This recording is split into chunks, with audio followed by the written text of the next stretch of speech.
자, 오늘 히브리서 강해의 두 번째 시간인데요. 히브리서 우리 1장 3절에서 5절 지난 시간 마지막에 읽다가 마쳤는데 요 내용 읽고 시작을 하겠습니다. 히브리서 1장 3절에서 5절입니다. 시작. 이는 하나님의 영광의 광채시요 그 본체의 형상이시라. 그의 능력의 말씀으로 만물을 붙드시며 죄를 정결케 하는 일이 하시고 높은 곳에 계신 지극히 크신 이의 우편에 앉으셨느니라. 그가 천사보다 훨씬 뛰어남은 그들보다 더욱 아름다운 이름을 기업으로 얻으심이니 하나님께서 어느 때에 천사 중 누구에게 너는 내 아들이라 오늘 내가 너를 낳았다 하셨으며 또 다시 나는 그에게 아버지가 되고 그는 내게 아들이 되리라 하셨느냐.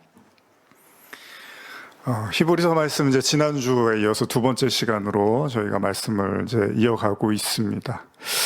우리 지난 시간에 그 아들을 통해서 마지막 때 아들을 통해서 이제 밝히 드러내시고 나타내심에 대한 이야기들을 우리가 나눴는데 이제 계속된 말씀도 하나님의 아들에 대한 말씀을 이어가고 있습니다. 뭐 예수 그리스도 1장은 뭐 예수 그리스도라고 주제를 봐도 뭐 크게 문제가 되지 않을 것처럼 예수가 그리스도다, 하나님의 아들이라는 걸 이제 히브리서 저자는 굉장히 강조를 하고 있습니다.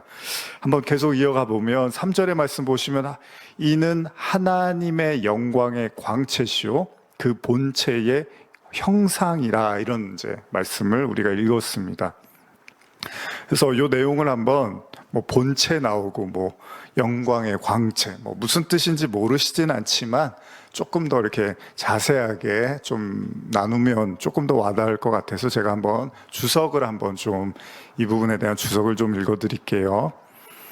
광채, 영광의 광채에 대한 겁니다. 광채에 해당하는 헬라어는 두 가지를 의미하는데 첫째는 빛의 근원으로부터 나오는 빛. 그러니까 빛의 근원으로부터 빛이 나오죠. 우리가 이제 태양을 보면 태양으로부터 빛이 나오잖아요.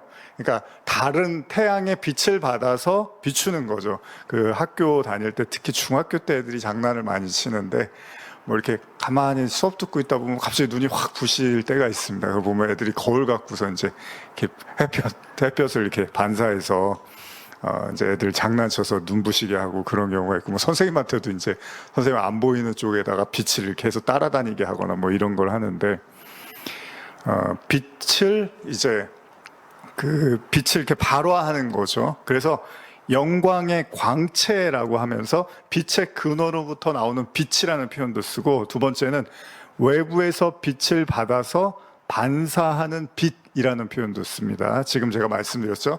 반사된 빛이죠. 근데 사실은 뭐 반사됐던 간에 직접적인 빛을 발하던 간에 빛이 다른 건 아니잖아요. 그냥 빛이잖아요. 근데 주석 좀 계속 어떻게 혹자는 본절의 광채가 전자만을 의미한다고 주장하나 두 가지 의미를 모두 내포한다는 견해가 더 타당하다.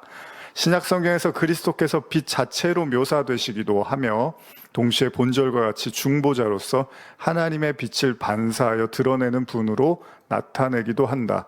그리스도인들은 그리스도 안에서 하나님의 모든 속성과 영광을 볼 수 있다.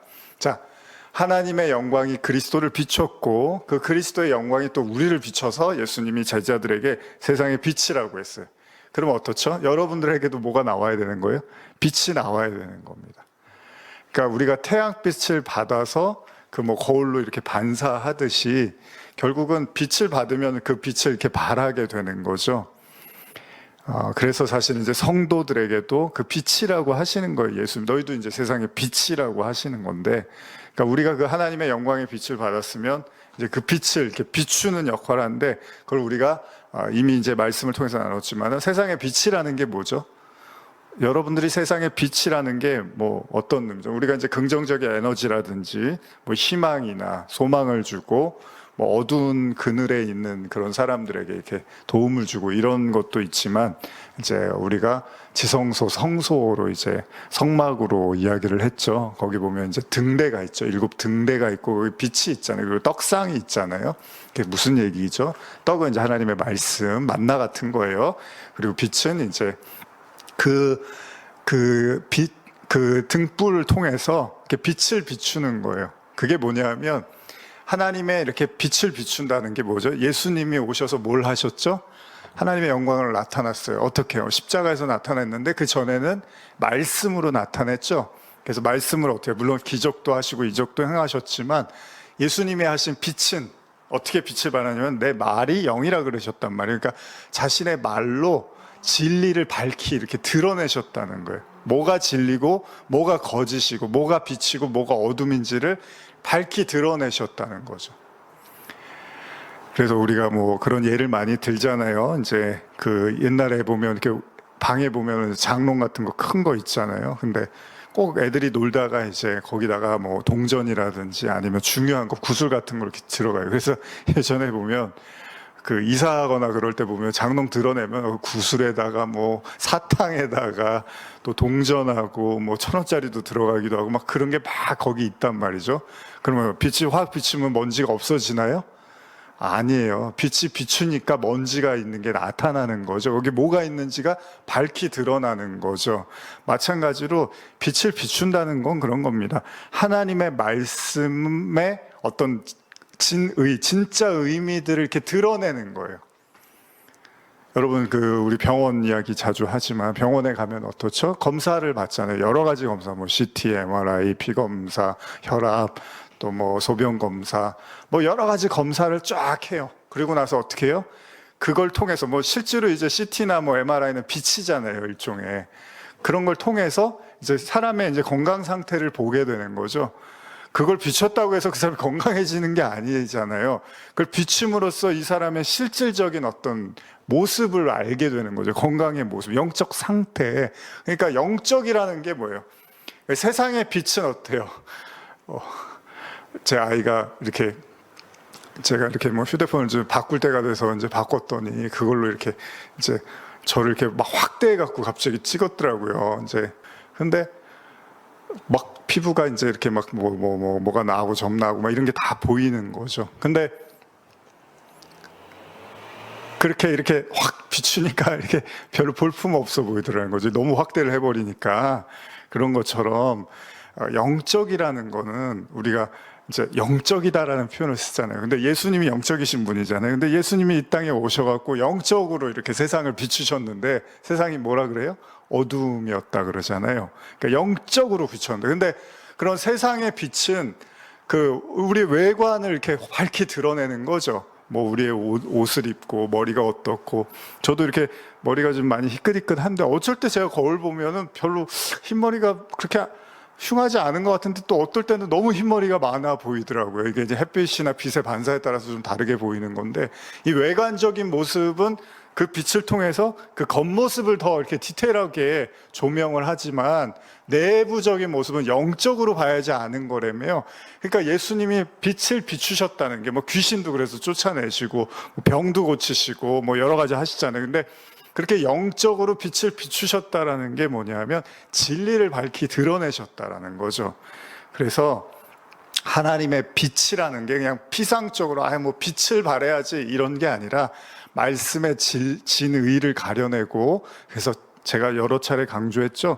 그 대표적인 예가 바로 산상수훈이죠. 산상수훈에서 그 구약의 10계명을 예수님이 자, 너희가 뭐 간음하지 말라 함을 들었으나 그리고 뭐 예수님이 살인하지 말라고 했지만 진짜는 뭐라고 이렇게 예수님이 말씀을 하시죠. 뭐 예를 들면 자, 살인하지 말라고 너희가 들었지만 마음으로 미워해도 살인이야, 이렇게 말씀을 하시면서 그 외형적인 것을 비추신 게 아니라 내면에 이제 인간의 어두운 마음을 비추셨단 말이죠. 어쨌든 간에 그런 역할들을 하셨고, 그게 제자들, 예수님을 따르는 성도들에게도 그 일들을 하게 되는 거죠. 무슨 말이냐면, 자, 그 빛을 받은 자들은 어떤 거죠? 자연스럽게 그 빛을 발할 수밖에 없다는 거죠. 그래서 사도 바울이 다메섹 도상에 가다가 뭘 보죠? 빛을 본다고 하잖아요. 빛을 보니까 그 다음에 어떻게 해요?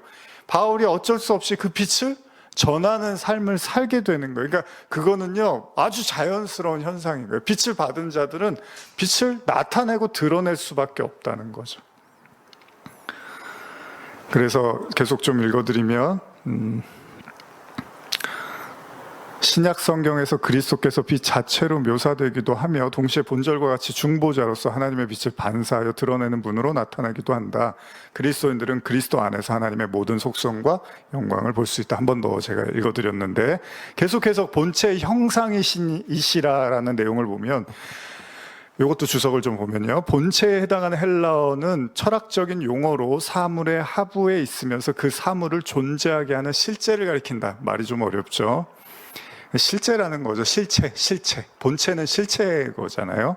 이는 하나님 자신을 시사한다. 한편 하나님이신 거죠. 본체는. 한편 형상의 헬라어 카라크테르는 긁어 표시하다를 뜻하는 동사 카라스에서 유래된 말이다. 카라크테르는 문자적으로 표식이나 인장 혹은 같은 모양의 복제를 의미한다. 이것은 본체의 본질, 즉 하나님의 본질이 그리스도 안에 그대로 나타나 있어서 그리스도를 볼 때 성부 하나님을 보는 것과 같음을 의미한다. 그래서 우리가 삼위일체라고 하는 거예요. 이게 사실 이게 깊이 들어가면 내용이 참 어려운데 우리가 쉽게 설명했을 때는 어떻죠? 하나인데 위격이 다르다라는 거예요. 근데 하나라는 거예요. 삼위일체라고 하는데, 그러니까 예수님은 하나님이신가요? 하나님이시죠. 예수님은 우리가 하나님이라고 해요. 성령님도 하나님이신 거예요. 그러니까 하나인 거예요. 본체의 하나인 거예요. 지금 저자는요, 이제 히브리서 저자는 자, 예수가 하나님의 아들로서 어떤 존재인지를 계속 그렇게 다루고 있습니다. 1절부터 해서 쭉 우리가 이제 지난 시간에 이어서 하고 있는데, 그러면서 그는 하나님의 영광의 광채고 본체의 형상이라고 말하면서 이미 주석에서도 읽어드린 것처럼 본체의 본질, 즉 예수 그리스도를 보는 것이 뭐라고요? 하나님을 보는 거래요. 이게 굉장히 중요한데, 여러분들이 이제 들으셔서 이 내용이 뭔지 모르지는 않지만 좀 깊이 생각해 보면 이게 굉장히 중요한 내용이거든요. 자, 예수님을 보는 것이 하나님을 보는 거래요. 우리 때로는 찬양에서 그러잖아요. 내 모습 속에서 사람의 모습 보지 말고 하나님의 형상을 보게 해달라고 막 이런 기도도 하잖아요. 하나님의 영광을 나타내게 해달라고. 근데 예수님은 뭐라고요? 나를 본 것이 곧 하나님을 봤다고요. 실제로 그런 말씀을 하시죠. 요한복음 14장 8절에서 10절인데 한번 찾아볼까요? 요한복음 14장 8절에서 10절입니다.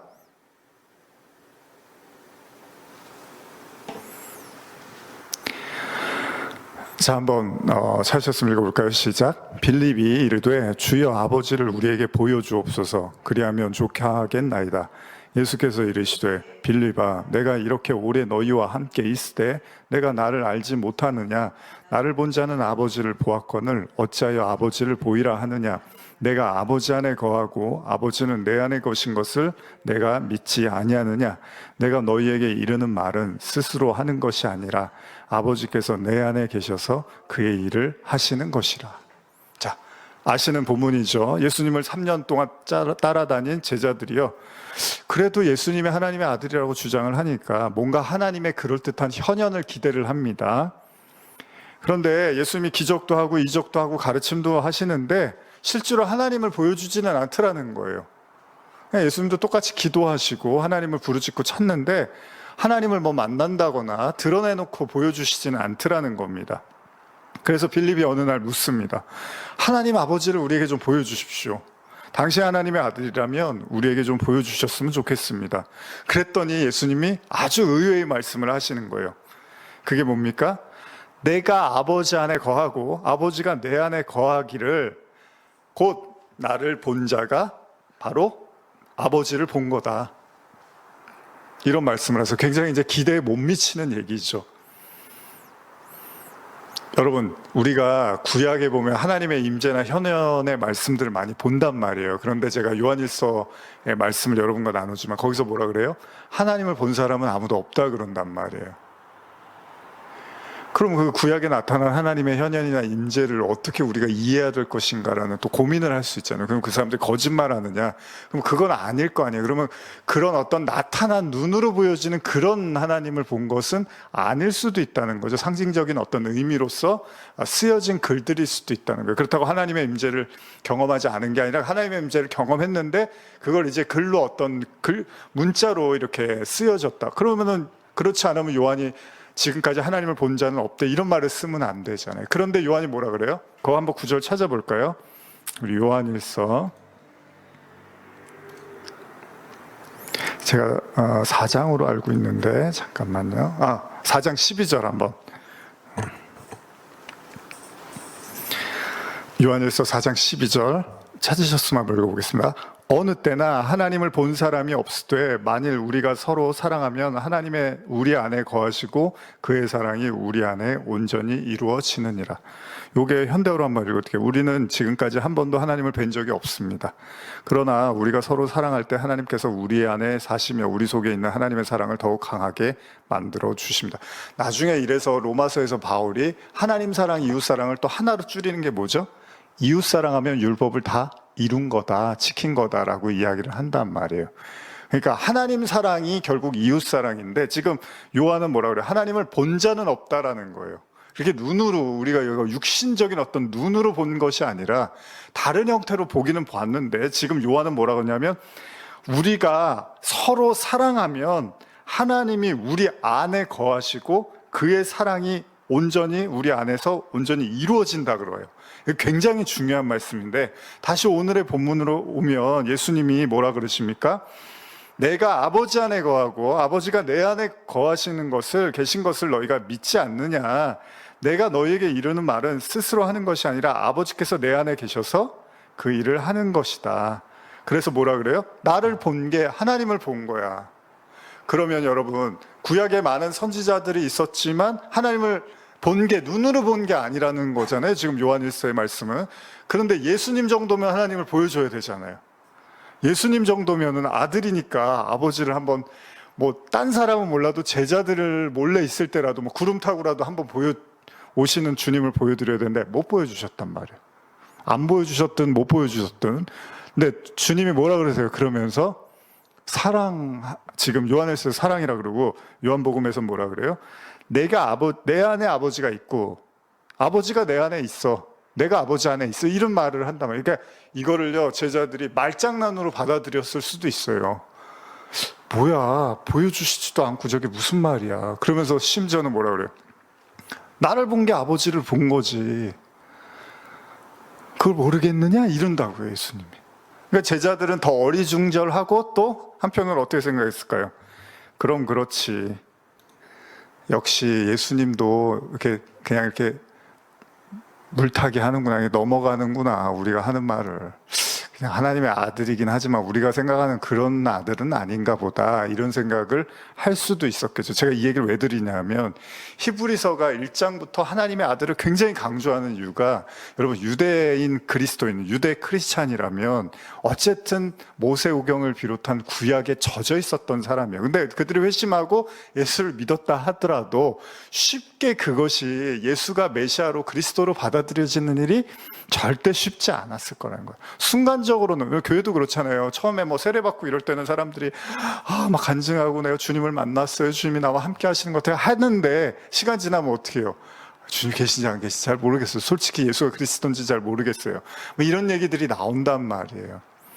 그렇잖아요. 사람들이 간증할 때는 막 그럴듯하게 하는데, 근데 이스라엘 백성도 보세요. 10가지 재앙할 때는 하나님이 너무 살아계신 것 같은데 광야로 들어가서는 구름기둥, 불기둥이 쫓아다니는데도 하나님이 안 계신가 보다 이러면서 싸운단 말이에요. 맨날 원망하고. 그게 인간의 모습이라는 거예요. 그러니까 예수님도 하나님을 보여달라는데 딱 보여주면 좋았을 텐데 안 보여주시고, 내 안에 아버지 있잖아, 내가 아버지 안에 있어, 그게 하나님을 본 거야, 이런단 말이에요. 여러분 지금 제가 이렇게 말씀드리는 것도 잘 생각해 보셔야 돼요. 이게 지금 무슨 얘기지? 예수님 사기꾼처럼밖에 안 비춰지는 거예요. 제자들이 조금만 삐딱한 시각으로 보면 하나님 아들이 아닌가 보구나, 아니면 아들이긴 아들인데 선지자랑 비슷한 분인가 보다, 이런 생각을 할 수 있다는 거죠. 여러분들 생각은 어떻습니까? 빌립이요, 이 얘기를 듣고 순순히 받아들일 수 있었을까요? 만약 그랬다면 제자들이 십자가에서 도망치는 일은 없었겠죠. 당연히 이 말의 의미를 이해하기가 어려웠던 거예요. 여러분 제가 주구장창 여러분들한테 요한복음도 그렇지만 말씀 나누면서 하는 이야기들이 뭐죠?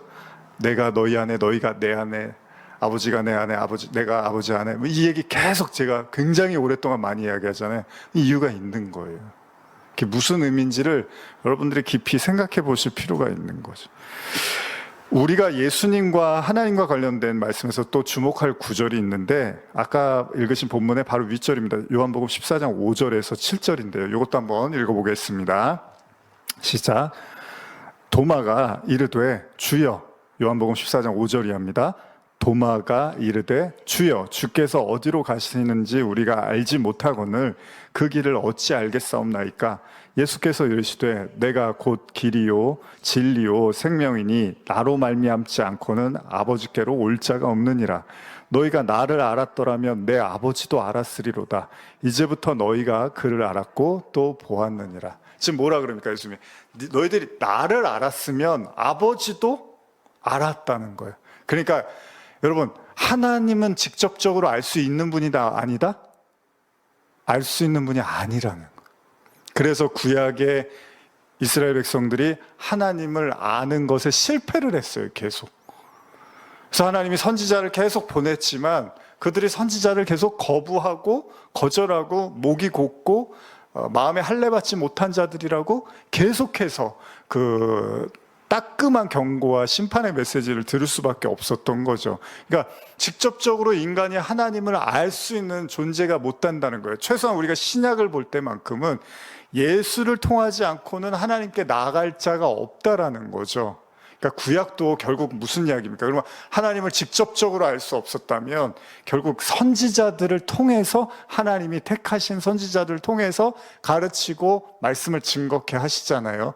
근데 이제 아브라함 같은 경우는 하나님이 이제 직접 부르셔서 이제 본토 친척 아비집을 떠나서 하나님이 직접 이제 아브라함을 인도를 하시죠. 근데 마지막 순간에는 또 이삭과 이스마엘을 통해서 이제 그 어린 양을 가리키는 거잖아요, 결국은. 예수를 또 가리키긴 해요. 그러니까 구약이든 신약이든 결국은 그 하나님을 이야기할 때 그 양, 아들을 통해서 아는 법을 가리키고는 있어요.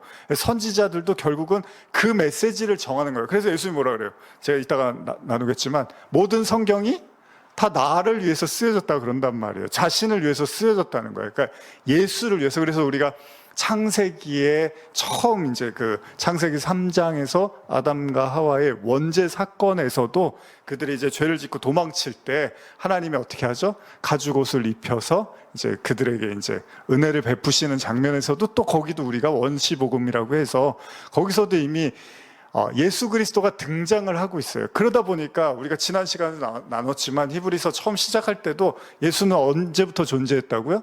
만물이 창조되기 전부터 계셨다고. 그래서 모든 만물이 그로 말미암아 지어졌다 그러잖아요. 그 얘기는 뭐예요?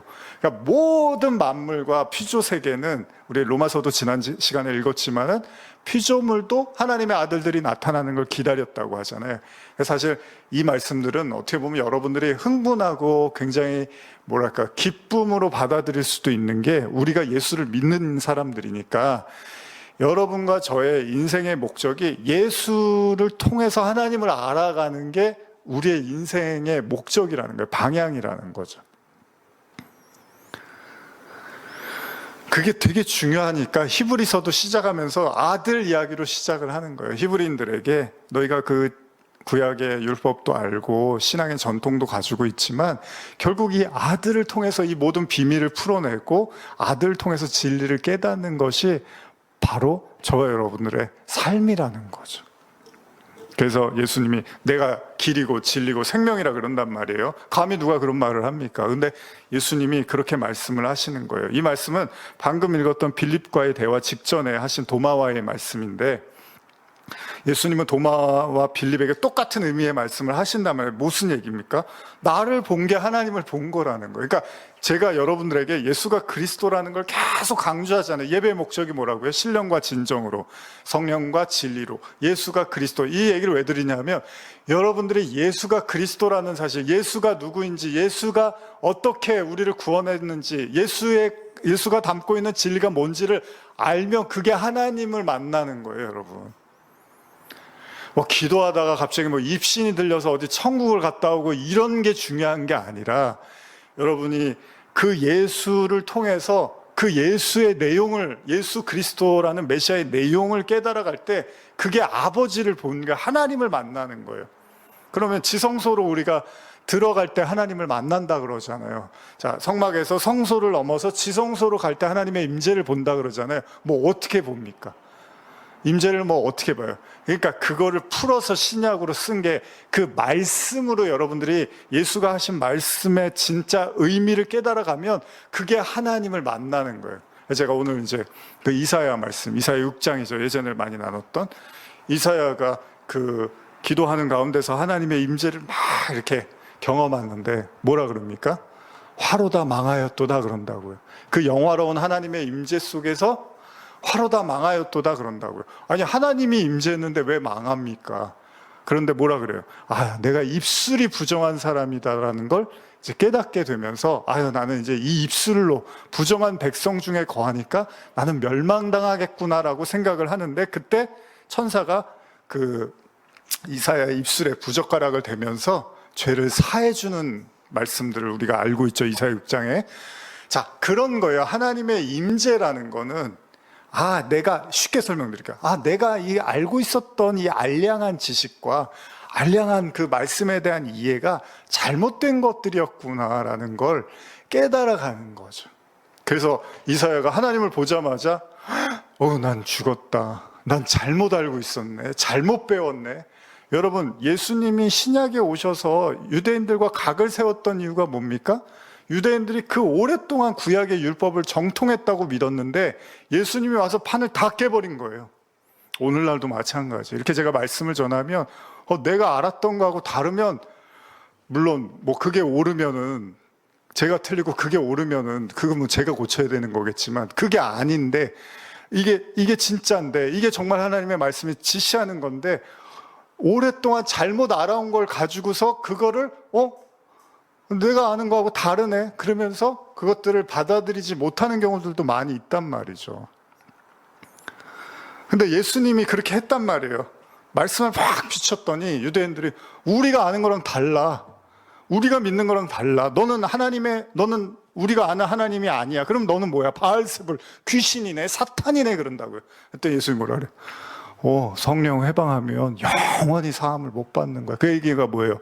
내가 지금 전하는 이 말씀이 뭔지를 깨닫지 못하고 너희들이 잘못 알고 있는 그 말씀을 계속 고집하면 그걸로 멸망하는 거야. 이렇게 말씀을 하시는 거죠. 그러니까 하나님의 임재를요, 여러분 너무 이렇게 피상적으로 기도했더니 막 황홀경에 빠지고 기도했더니 너무 마음이 편해지고 그런 것도 물론 하나님이 주신 은혜가 맞지만 깊이 들어가 보면 뭐예요? 이사야의 고백처럼 화로다 망하였도다. 내가 알고 있었던 진리와 하나님에 대한 말씀과 그 전통, 이거 다 죄악에 거하였던 거구나라는 걸 깨달아 갈 때 그게 하나님을 알아가고 만나는 거예요. 그래서 호사야서에서 뭐라 그럽니까? 여호와를 알자? 힘써 여호와를 알자 그러는 거예요. 근데 교회가, 예배가 그 하나님을 알려고 하지 않고, 예수를 통해서 하나님을 알려고 하지 않고 어디에 관심이 있죠? 예수를 통해서 기적과 또 이적과 그리고 능력에 관심이 있다는 거죠.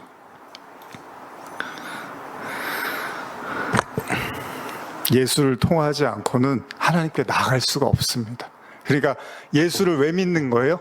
근본적으로 생각해 보면 예수를 왜 믿는 거냐면 하나님께 나아가려고 믿는 거예요. 나 예수 믿어. 나 예수 믿고 구원받았어. 그리고 나서 예수를 더 알고 싶어 하잖아요. 왜? 믿으니까. 그러니까 빨리 나 좀 도와주세요. 복 주세요. 은혜 내려주세요. 근데 목적은 어디에 있는 거예요? 여러분들 예수를 거쳐서 하나님께 나아가려고 하는 거예요. 이게 되게 중요한 겁니다. 근데 오늘날의 많은 신앙은 그냥 예수를 믿었으면 됐지. 그래서 히브리서가 뭐라 그래요? 그렇게 기본적인 이야기 그만하고 이제 더 깊은 데로 나아가자라고 그렇게 시작을 했잖아요. 우리가 지난 시간에. 그래서 구약의 제사를 통해서 하나님께 나아가고자 했던 유대인들은 어떻게 생각합니까? 바로 이 점. 그러니까 예수님 당시에는 그들이 예수를 메시아로 인정을 못했단 말이에요. 왜냐하면 그때는 아직 십자가를 지시지 않았고 성령도 오시지 않았어요. 그래서 유대인들은 예수를 하나님의 아들로 믿을 수가 없었습니다. 받아들일 수가 없었어요. 그런데 히브리서 기자가 뭐라 그럽니까? 그 십자가로 말미암아 이제 히브리서 1장 3절에 언급한 것처럼, 이제 한번 더 읽어볼까요? 1장 3절입니다. 히브리서 시작. 이는 하나님의 영광의 광채시요 그 본체의 형상이시라. 그의 능력으로 말씀으로 만물을 붙드시며 죄를 정결케 하는 일을 하시고 높은 곳에 계신 지극히 크신 이의 우편에 앉으셨느니라. 자, 하나님의 영광의 광채입니다. 예수님은 그 본체의 형상이기 때문에 그의 능력으로 만물을 붙드시고 죄를 정결케 하셨다고 합니다. 이제 예수의 위치가 뭐라고요? 예수의 위치는 단순히 기적을 행하는 선지자 엘리야냐, 뭐 세례 요한이냐 이러잖아요. 근데 그 정도 차원이 아니라 하나님과 동등된 위치의 아들로서 심지어 만물을 붙드시고 오늘 이제 주제인데 죄를 정결케 하시는 일을 하셨다는 겁니다. 이게 중요한 겁니다, 여러분. 여러분도 저도 오늘 말씀 준비하면서 그래 우리가 그 기본을 많이 놓치고 살았구나. 많은 사람 오늘 크리스찬들도 그렇지만은 신앙의 기본, 신앙의 핵심을 놓치고 살았구나라는 생각을 또 하게 되는데, 자, 죄로 인해서 우리가 하나님과 단절되고 끊어졌다고 하잖아요. 근데 하나님께 나갈 수 있는 길은 예수밖에는 없다고 합니다. 자, 그러면 앞으로도 다루겠지만 구약의 제사는 어떻다고요? 드리면 계속 죄가 생각난대요. 여러분, 죄에서 자유를 얻으려면 당연히 용서와 회개가 필요하죠. 근데 다르게 설명하면 죄에서 자유를 얻지 못했다는 건 뭐죠? 계속 그 죄가 생각나는 거예요. 여러분 계속 어떤 기분 나쁜 일을 겪거나 안 좋은 일을 겪으면 그게 이렇게 빨리 잊어버리면 좋은데, 가끔 제가 제 아내 보면 제 아내가 빨간 머리 앤을 이렇게 좋아하거든요. 그 책을. 근데 이렇게 제가 보면 이렇게 막 어제 뭐 이렇게 힘든 일이 있었는데 다음날까지 좀 힘들어하면 어떡할까 그러면 아침 되면 또 막 쌩쌩하게 또 아무렇지도 않게 아침을 시작을 하고, 그런 경우를 보면서 제가 이렇게 빨간 머리 앤을 별로 이렇게 주목해서 안 보다가 아내가 좋아하길래 오늘 이렇게 TV로 이렇게 만화를 다시 한번 옛날에 어렸을 때 보던 걸 쭉 보니까 빨간 머리 앤이 그렇더라고요. 막 엉뚱한 소리를 하긴 하지만 그래도 또 막 힘든 일을 겪고 다음날 되면 또 이렇게 뭐 어때요? 막 이러면서 그냥 아무렇지도 않게 이러면서 그래서 좋아하는구나 그런 생각을 했는데, 계속 안 좋은 일이 떠오르고 계속 그 화가 치밀어 오르고 계속 상처받은 게 생각나고 계속 죄가 떠오르면 이게 이제 힘들어지잖아요, 사람이. 그러니까 그거는 뭐예요? 결국 죄에서부터 자유로워졌다는 거는 그 문제가 해결이 됐다는 거잖아요. 그러니까 여러분들이 만약에 뭐 예를 들면 앞으로 며칠 일주일 후에 뭐 시험을 봐야 돼요. 그래서 그냥 계속 그 일주일 전부터 뭐 한 달 전부터 계속 밥을 먹어도 그 시험 생각나고, 뭐 테레비를 봐도 그렇고 사람을 만나도 계속 생각이 거기가 있어. 그러니까 나중에 어떻게 돼요? 그냥 뭐가 됐든 떨어지든 붙든 시험 빨리 보고 싶잖아요. 근데 시험을 딱 보고 나면 어쨌든 이제 해결이 된 거잖아요. 이제 뭐가 됐든 간에 해결이 돼서 마음을 좀 비울 수가 있는 거죠. 예수님을 믿는 가장 중요한 이유가 뭐냐면 죄 문제라는 거예요. 죄. 이게 굉장히 중요한데, 구약의 제사는 뭐라 그럽니까? 계속 죄를 떠올리게 하는 제사라고 히브리서에서도 이야기를 한단 말이에요. 근데 예수를 통한 희생 제사는 그 죄를 완전히 씻겨서 더 이상 그 죄로부터 그 지배를 받지 않게 해준다는 거예요. 그래서 그를 거룩하다고 해줘요. 예수로 말미암은 그 희생 제사를 우리 걸로 받아들이면 우리가 거룩하지 않은데도 주님이 우리를 거룩한 공로로 받아주신단 말이에요. 하나님께 나아갈 수 있는 권세를 주신다는 거예요. 그래서 자꾸 히브리서 기사가 예수가 하나님의 아들이라는 걸 강조를 하는 거예요. 그 유대인들의 생각 뿌리 깊은 곳에 여전히 남아있을 수 있는 구약의 제사라든지 율법, 이런 것들을 어떻게 보면 명확하게 예수로 정리하고 싶었던 것 같습니다. 마태복음 9장 1절에서 5절 한번 읽어볼까요? 마태복음 9장 1절에서 5절입니다. 자, 마태복음 9장 1절에서 5절입니다. 시작. 예수께서 배에 오르사 건너가 본 동네에 이르시니 침상에 누운 중풍병자를 사람들이 데리고 오거늘 예수께서 그들의 믿음을 보시고 중풍병자에게 이르시되 작은 자여 안심하라, 내 죄사함을 받았느니라. 어떤 서기관들이 속으로 이르되 이 사람이 신성을 모독하도다. 예수께서 그 생각을 아시고 이르시되 너희가 어찌하여 마음에 악한 생각을 하느냐. 내 죄사함을 받았느니라 하는 말과 일어나 걸어가라 하는 말 중에 어느 것이 쉽겠느냐. 그렇죠. 이런 본문들이 나오는 겁니다. 마가복음 2장 6절 7절도 이건 제가 읽어드릴게요. 어떤 서기관들이 거기 앉아서 마음에 생각하기를 이 사람이 어찌 이렇게 말하는가. 신성모독이로다. 오직 하나님 한 분 외에 누가 능히 죄를 사하겠느냐. 예수님이 이 문제 때문에도 이제 사람들과 각을 세웠던 거죠. 복음의 핵심이 뭔지, 예수를 믿는 이유, 여러분들이 왜 신앙생활 하냐면요, 이 죄를 사할 수 있는 권능을 가진 분이 예수라는 사실을 믿기 때문에 예수님을 믿는 겁니다. 이미 읽은 마태복음 9장의 중풍병자와 관련된 말씀을 보면 사람들이 의아해요.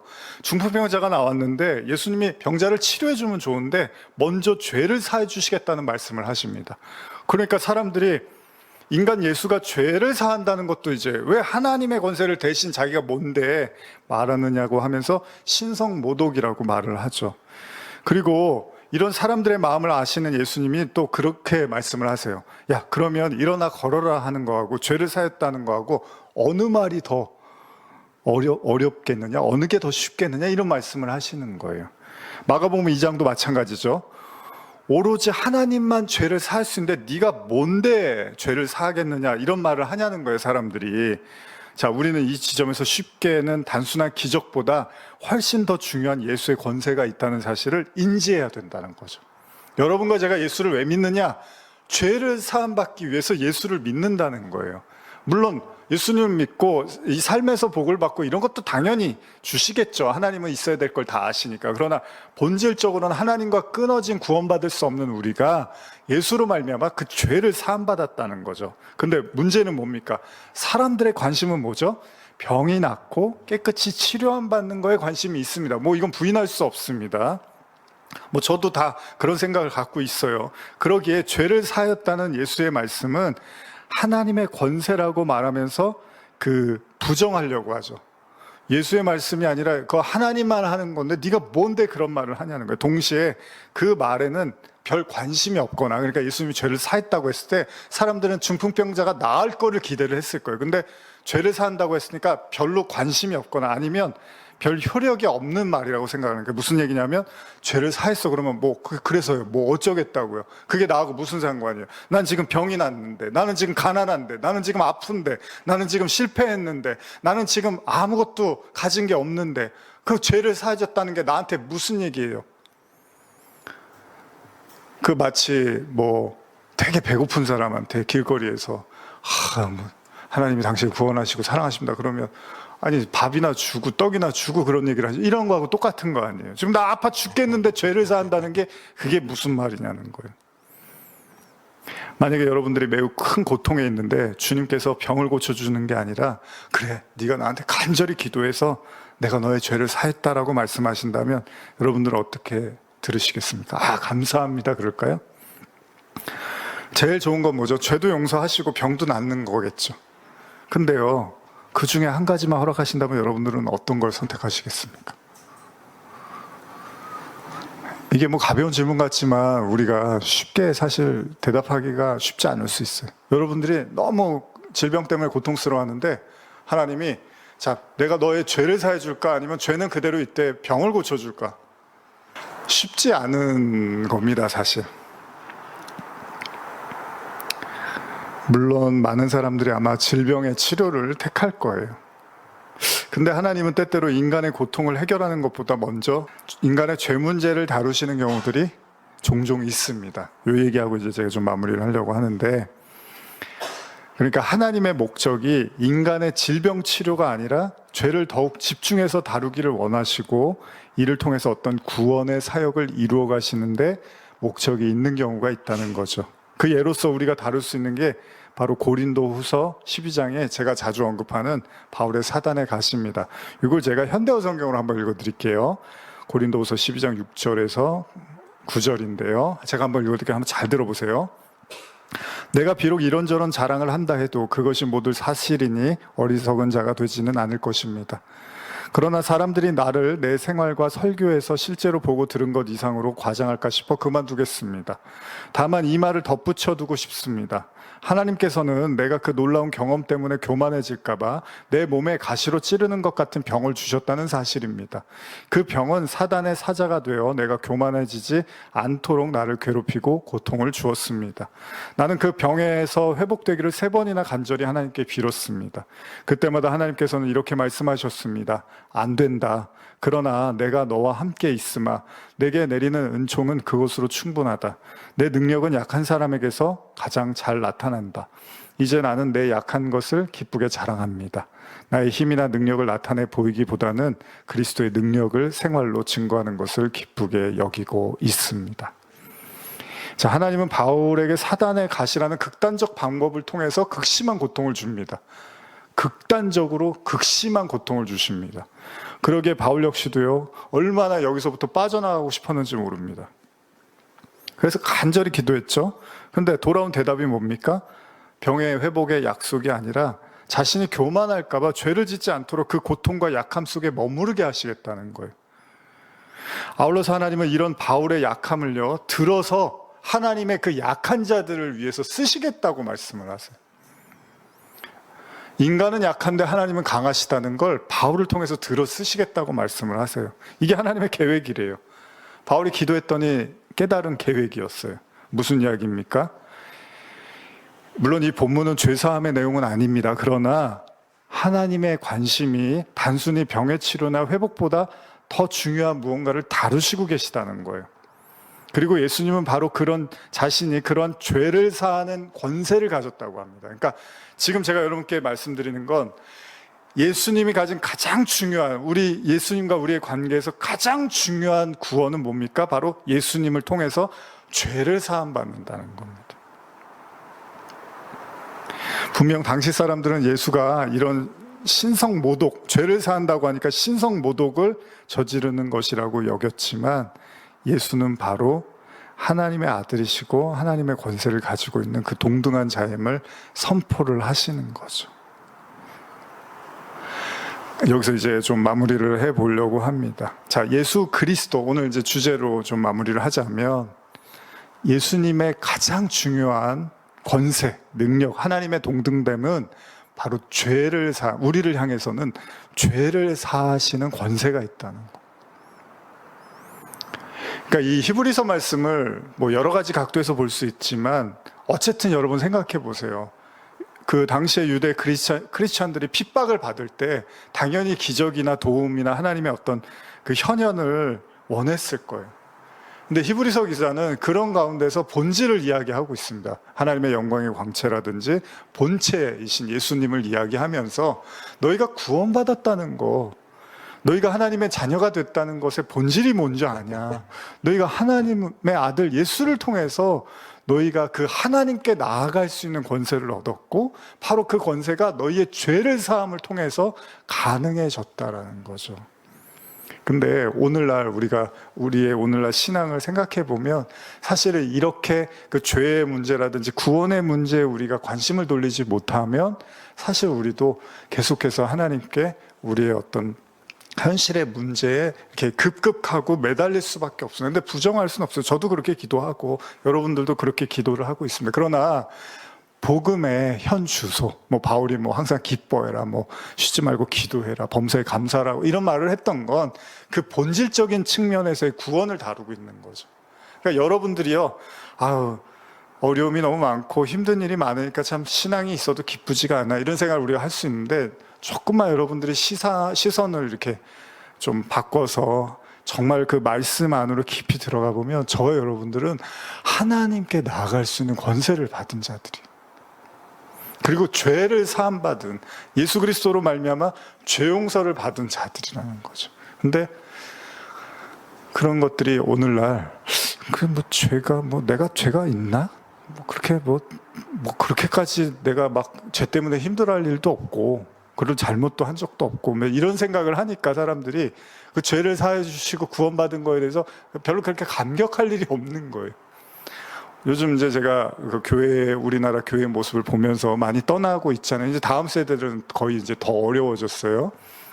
근데 이미 이제 저도 유럽 선교나 이런 거 관심이 많아서 대학 때 학부 때부터 그 책도 보고 뭐 연구도 하고 그랬는데 유럽 교회의 쇠퇴의 가장 큰 원인이 뭐 지성의 발달도 있지만 과학이나 뭐 지성의 발달도 있지만 사실은 그 풍요로움이었거든요. 풍요로움. 그러다 보니까 교회가 점점 쇠퇴하기 시작했어요. 아쉬울 게 없어요, 사는데. 오늘날도 제가 보기에는 뭐 맛집 가고 여행 가면은 웬만한 건 다 힐링이 된다고 생각을 해요. 물론 힐링 되지 않는데도 그냥 그것도 하나의 어떤 그렇게 믿는 것 같아요, 사람들이. 그냥 어디 가서 좋은데 여행 다녀오고 맛있는 거 먹으면은 그 정도면 살만한 거지. 아이, 그러면 뭐 살맛 난다. 이제 이렇게 믿는데, 어쨌든 아쉬울 게 없어지다 보니까 뭐 죄 문제라든지 구원이라든지 영원이나 이런 것들을 그렇게 사람들이 깊이 있게 생각하지 않는 것 같아요. 그래서 어쨌든 오늘 이 말씀을 여러분과 나누면서 여러분과 제가 어떤 신분이냐면, 그 예수로 말미암아 죄를 사함 받고 그 엄청난 하나님께 나아갈 수 있는 예수를 통해서 권세를 얻은 자들이라는 거예요. 그리고 지금 이렇게 말씀을 우리가 나누고 있잖아요. 진리를, 빛을 이렇게 말씀, 성령을 통해서 조명된 말씀도 우리가 나누고 있다면 이 자체가 사실은 굉장한 복이라는 거예요. 그게 하나님께 나아가는 거예요. 그럼 뭐 하나님께 나가면 뭐 어떻게 하는 겁니까? 창세기에서 그 에녹이 뭐 하나님하고 뭐 동행한다 그러잖아요. 뭐 같이 걸어 다니시면 행복하시겠습니까? 하나님 옆에 걸어 다니시잖아요. 또 아버지가 내 안에, 내가 아버지 안에 있으니까. 여러분 곁에 하나님이 안 계신 데가 없는데 뭐 하나님이 안 계신 데가 없잖아요. 근데 그게 여러분들 막 행복하세요? 하나님이 나와 함께 하시니까 막 너무 기쁘세요? 그런 피상적인 기쁨 말고요, 진짜 성경에서 말하는 건 그 말씀을 통해서 여러분들이 하나님을 알아가고, 그렇게 먹은 양식, 예수님 말씀하셔서 사람이 떡으로만 사는 게 아니라 말씀으로 산다 그러잖아요. 그렇게 먹은 양식이 여러분들 안에 진리로 있을 때 아버지가 내 안에 계신다고 하는 거예요. 그게 양식이라고 하는 거예요. 그게 영의 양식이라고 하는 거죠. 그렇게 여러분들이 복받은 사람들입니다, 사실은. 아니, 오늘 당장 죽어도 천국 갈 확신과 믿음이, 하나님이 그런 믿음을 주셨다면 그 얼마나, 내가 당장 병은 안 나도, 아까 그 말씀처럼 뭐 병을 고쳐줄까, 죄를 사해줄까 하는데, 여러분들이 이미 예수 안에서 그 죄사함을 받은 자들이라면 내가 당장 무슨 일이 생겨도 내가 하나님과 함께하는 영원한 삶을 살 수 있다고, 그런 확신이 여러분들 안에 있다면 그거 얼마나 큰 복된 사람입니까? 히브리서는 그런 얘기를 하고 있는 거예요. 굉장히 넓게, 멀리, 크게, 깊게 보라는 거죠, 신학을. 우리의 눈앞에 펼쳐져 있는 것만 보지 말고 정말로 우리가 어떤 은혜를 받은 자들이고 어떤 사람들인가를 깊이 있게 이야기하는 거죠. 저는 사실 개인적으로 참 감사해요. 이런 말씀들을 뭐 여러분들이 어떻게 들으실지 모르지만 이렇게 나눌 수 있다는 게 감사하고, 앞으로 또 어떤 이야기들을 더 또 나누게 될지 또 기대도 됩니다. 어쨌든 오늘 말씀 여기까지 나누고 다음 주에 계속해서 말씀 나누겠습니다. 기도하시겠습니다. 하나님 아버지, 히브리서 저자를 통해서 우리가 알고 있던 예수 그리스도를 더 깊이, 더 밝히 우리에게 보여주고 있는 듯 합니다. 장롱에 넣어둔 다이아, 뭐 금반지라고 해도 별로 쓸모가 없고 필요 없을 때는 그냥 이렇게 깊이 처박아 두지만, 막상 그거 보석상에 가서 그 가격을 묻고 그 가치를 알게 되면 이게 참 비싸고 귀한 거구나라는 걸 아는 것처럼, 오늘 우리 안에 예수님이 계십니다. 우리와 함께 하시기도 하고, 그러나 우리가 그냥 익숙해지다 보니 그 예수의 가치를 우리가 놓치고 우리가 어떤 사람인지를 잃어버리고 살 때가 있는데, 이 말씀을 통해서 그 금과 같은, 은과 같은, 보석과 같은 주님을 다시 한번 우리가 만나게 하시고, 우리 안에 하나님이 계시고, 우리가 얼마나 부유한 자이고 축복받은 자이고 또한 죄로부터 자유케 된 하나님의 놀라운 자녀인지를 더욱더 깊이 깨달으면서 이 험난한 일들 속에서 믿음으로 당당하게 또 승리하며 나가게 하여 주시옵소서. 축복합니다. 예수님의 이름으로 기도합니다. 아멘.